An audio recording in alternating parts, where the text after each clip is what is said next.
أهلا وسهلا ومرحبا بكم الناس الكل. اليوم مش نعمل بعضنا فكرة العشاء سهلة وسريعة وبمكونات مش معقدة وطعمها أكثر من رائع وتستحق التجربة. وقبل ما نبداو، كان أول مرة تشوف فيديوهاتي أنا راجي ومرحبا بكم في قناتي، وما تنساوش تشتركوا فيها وتفعلوا الجرس وتعملوا جيم. وهنمشوا لطريقة التحضير. وأول حاجة باش نبدا بها باش نحضر العجينة متاعي. نحط كاس حليب، عليه مغرفة صغيرة سكر ومغرفة كبيرة خميرة فورية،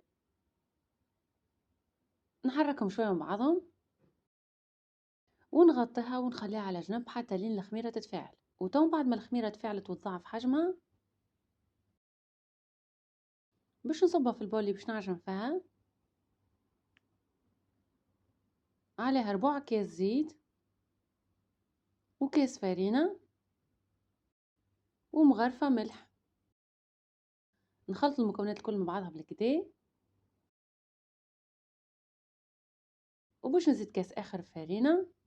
تو نقول لكم قداش خدت معايا بالضبط فرينة، ونحرك. وكي توصل للقوام هذا باش نلمها بيدي كيما قاعدين تراو فيها، مازالت شويه تتلصق، باش نزيد ربع كاس فرينه. وهاي العجينه تو تلمدت عندي. انا خذت لي الكل في الكل كاسين وربع، وانتم تنجم توصل معكم حتى ل3 كيسان، انتم وحسب الفرينه اللي عندكم. وتو باش نحط نعجنها بالكدا.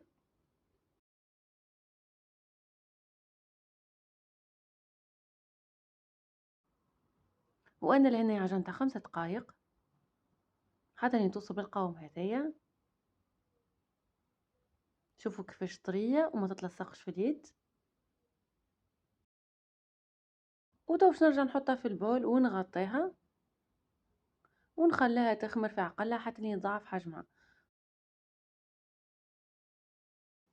في الوقت اللي تخمر فيه العجينه نمشيو نعملوا الفاخس نتاعنا. في الطنجره على النار باش نحط الزيت، وكي يسخن شويه نحط البصل، نحركهم شويه باش البصل يتقلى شويه.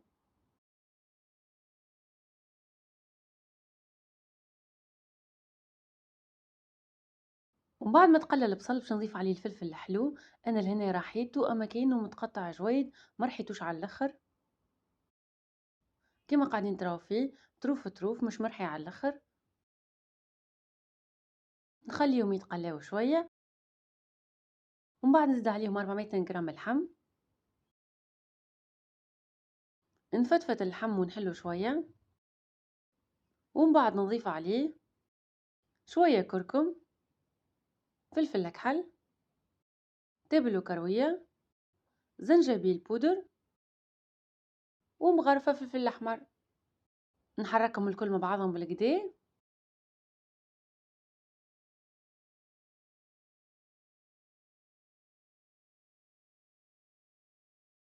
ومن بعد نضيف عليهم كعب بطاطا قصيتها طروف وسمطها.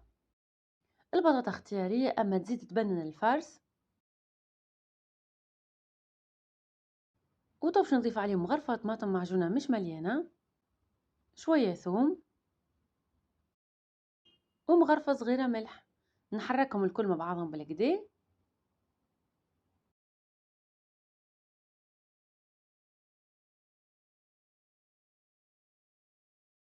وباش نزيد عليها تقريبا مغرفتين ماء ونحركهم شويه، خاطر الفاخسه دي تجي شايحه وما يجيش فيها برشا صوص.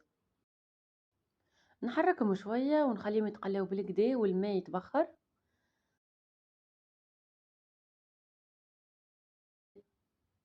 وتوا الفاخس جاهزه عندي. حطيتها في بول وخليتها حتى لين بردت كومبليتمون. ومن بعد زدت عليها شويه بصل اخضر اختياري، اما يزيد يبنن مش نورمال، وشويه معدنوس. نخلطهم الكل بالكدا.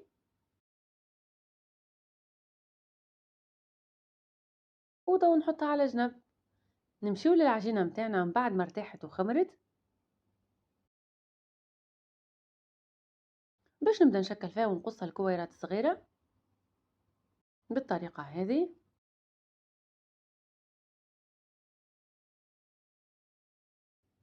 وضو باش نرش شويه فرينه، وناخذ اول واحده نبدا نحل فيها. نبدا نحل فيها بالقلقال.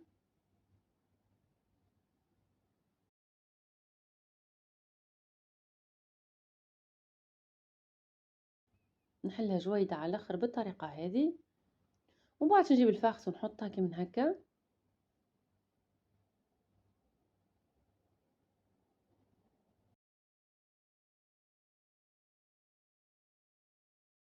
وباش نزيد نحط لها الجبن هذا، نقصها في 2،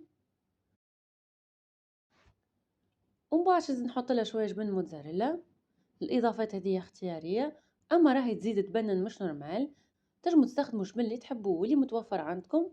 ومن بعد نسكرها كي من هكا، نجبد الطرف ونغطي الحشو الكل، ونتأكد الحشو الكل تسكر عليه بالكدا بيديا. ومن بعد نلفها هكا، ونزيد نسكر عليها بالأطراف، ومن بعد نقص الزيت بالسكينة. وباش نجيب الطبق متاعي حطيت فيه بابي كويسون، وباش نحط أول وحدة.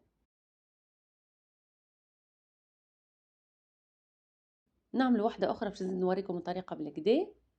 لازم تكون العجينة رقيقة على الآخر، وتنجموا تقيسوا بالطبق اللي تستخدموا فيه باش تعرفوا وين تحطوا الحشو، باش تعملوه قد وقد الطبق اللي عندكم. ومن بعد نجيب الفاخس ونحطها كي من هكا، ونحط لها الجبن المربعات، ونزيدها الموتزاريلا، ومن بعد نسكر عليها وننزل عليها بصوابع بالكدا باش الحشو ما يطلعش.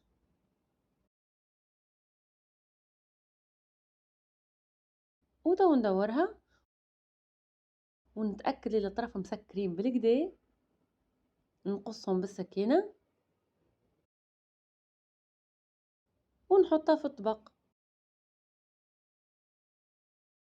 وتو باش نمشي نكمل الباقي الكل بنفس الطريقة. وهذه آخر واحدة بعد ما كملتها. وتو باش نعمل خط كي من هكا باش نحدد باش نعرف وين باش نقصها. نجيب السكينة ونقصها، ونرد بالي باش الحشو ما يطلعش لبرا، بشوية بشوية. وتو باش نغطيها ونخليها ربع ساعة ترتاح. وتو من بعد ما ارتاحت العجينة جبت بيضة وخلطتها بالكدا، وباش ندهن بها العجينة من الفوق.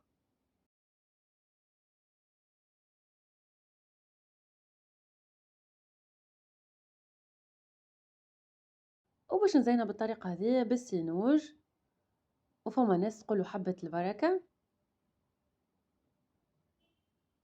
وشوية جلجلان في النص. وتو باش ندخلها الفرن على درجة حرارة 170 درجة، وتقعد تقريبا 20 دقيقة حتى لين تحمر وتطيب. وتو من بعد ما طابت وحمرت من الفوق باش نطلعها. شوفوا تبارك الله محلاها وقداش جات تشهي، والريحة ما نحكي لكمش قداش فايحة في الدار. وتو باش نوريها لكم من داخل. شوفوا كيفاش الجبن سايح فيها ومنظرها ياسر حلو. وهذه من داخل كيفاش اللحم مفروم من داخل، والبطاطا والجبن سايح من داخل. نتمنى من كل قلبي تجربوها، ان شاء الله تجربوها، وانا ناكد لكم اللي باش تعجبكم. وعلى ما نلقاكم في وصفه اخرى ما تنساوش تشتركوا في القناه وتفعلوا الجرس وتعملوا جيم، والى اللقاء في وصفه اخرى.